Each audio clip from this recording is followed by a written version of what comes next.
Welcome back, and if you're new, thanks for stopping by. Today, I'm going to show you how to replace the shock oil in a 1/8 scale RC car. These are specifically from a TRAXXAS Sledge. They're the stock suspension, but this should apply to most RC models of that scale, even lower scales like 1, 10, and 18. Just your tools may be a little different than what I have here. For the Sledge itself, the tools you'll need are going to be a 2mm and 2.5mm Allen. These are mine here. A adjustable wrench. I recommend a socket screwdriver thing like this, a 7mm, as it'll make it a lot easier and you won't have to take off the rear spoiler. I'll show you that when we get there. Of course, your shock oil, I'm using 70 for the rear and 80 up front. I believe stock is 50 in the rear and 70 up front. Also, something to drain your fluid into. I'm going to use this here. I got to figure out some kind of funnel, but I already popped that cap off, and then this should go in here. One of those little ones that comes with the TRAXXAS shocks, that's not going to fit all the oil in here, I'll just tell you that. So find something a little bigger, just so you don't have to worry about it overflowing or finding a receptacle halfway through. Since these are already off the car, let me show you how to take them off before we get into replacing the oil. First, let's start with our rear shocks. You're going to need the 2.5 to remove this guy here. And then up here, it's going to be a little difficult to get your adjustable wrench on, so that's where the 7 box comes in. You can see I can stick it right on there. And on the other side, you'll need your 2.5 mil again to get this guy off. Just make sure when you're doing the top side to hold one of the sides and unscrew the other side, or you're not going anywhere. Okay, I got the nut off the back there, so all I need to do is just slide this off. That guy is the thing I showed you earlier. I left it on here so I don't lose it. And then to get this off, just simply pull it back towards you. And it's the same for the right side. So I'm going to do that off camera, and then I'll show you the front. Okay, the front's much easier, but it's the same 2 fasteners and 1 bolt. So let me remove those real quick. I forgot to mention, that's a 2.5, that's a 2.5, and that's your 7 box, or just use an adjustable wrench. So now we got that out. You can see this stuck in there, so I didn't unscrew it all the way. I'm going to leave it. This popped right out, but if it doesn't do that, it's the same deal as the rear. Just pull it forward. Now that these are out of the car, we can go ahead and disassemble them, remove the old shock oil, and add new. So for this model specifically, the TRAXXAS Sledge, I recommend backing your screw or your adjustment screw out this way, because the stock springs fit a little loose here. This is where you're going to need your 2mm Allen. Show you that there. This has a locking collar. Some models you don't need this. Get that out. Set it aside somewhere you won't lose it. Now, you can just contract the spring here. Pop this down, and it comes right off. Then your spring is removed. Also, if you didn't leave these on the car, make sure to set those aside.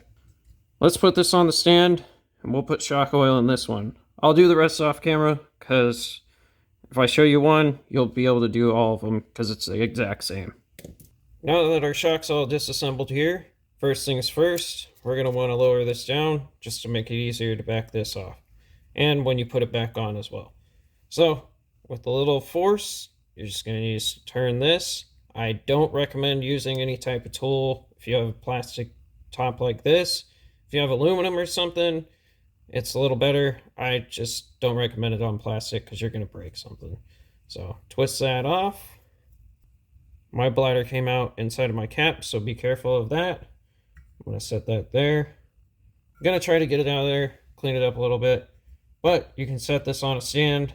I recommend getting one of these if you're going to change shock oil, or find something to grip it and hold it vertical, because you do need to fill these up pretty high.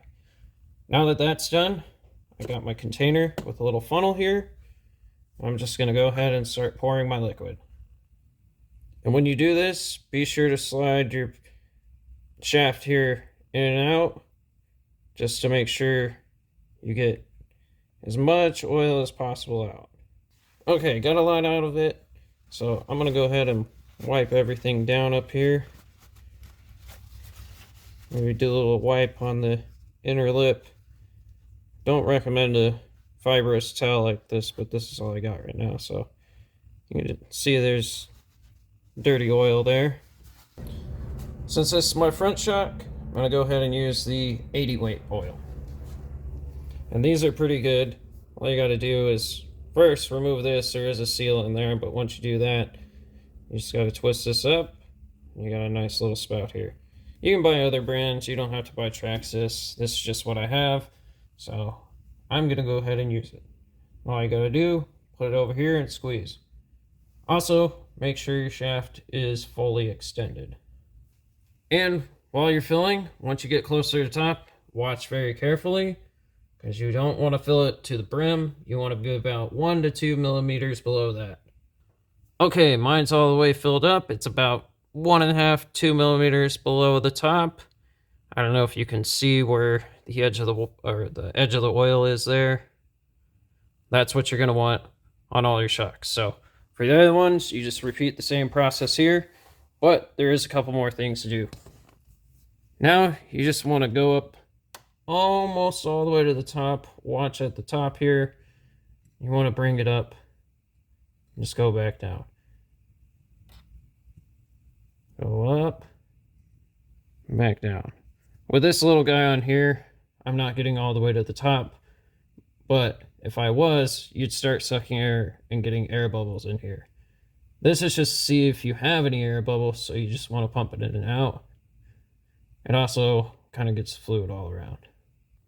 Level still looks good, so I'm going to get the bladder out, pop that on, and then the cap. Okay, got the bladder out, cleaned it up a bit because it was dirty, but pop that back on the top. This also lets you check to make sure you didn't fill it too much, because if you put the bladder on and it spills out, you're going to need to take some out. I'm going to take it out and make sure it's tight. Now you can put your adjusting ring back at the top for the reinstall. Okay, this is just as simple as taking it off. Compress your spring. Make sure you have this the right way around. I mean, it doesn't really matter. You can spin it, pop it back up, get your screw, double check you're on the correct side.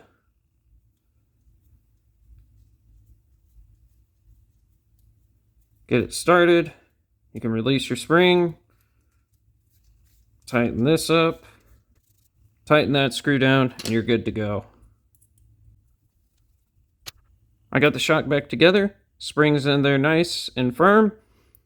I'll have to do some tuning once I get to drive it, but for now, let me do the other 3 off camera, and then we'll get these installed on the truck. Okay, they're all put back together and filled with new fluid. And if you look here, they definitely were due for a change. More than likely overdue. And this isn't even all of it, but this is what I wanted to show y'all. So, next, install them on the truck.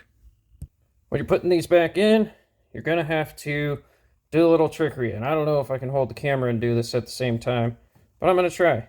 So you want this guy to be angled like that. So on the back side, it's going down. And then you want to get it down in there, kind of straight down, so it's like that. I'm gonna have to set the camera down. All right, hopefully I don't knock it over either. So you got it down like that. I gotta hold this, and then I'm gonna push and twist forward, and it popped in. So make sure you have this guy in back pointed down like that, so that way when you're pushing it in straight down, this catches that lip over here. You can kind of shimmy it down and it'll jump into place. Now all you got to do, throw this guy in there, spin it around, and then grab one of these. Stick her in right here where you took it out. I mean, if you want to adjust, you can, but that's where we're sticking it in. You're not going to want to stick it in that far, because then you're not going to be able to get in that. And that has threads on it, so you can try to thread it on before. I'm going to do it the hard way.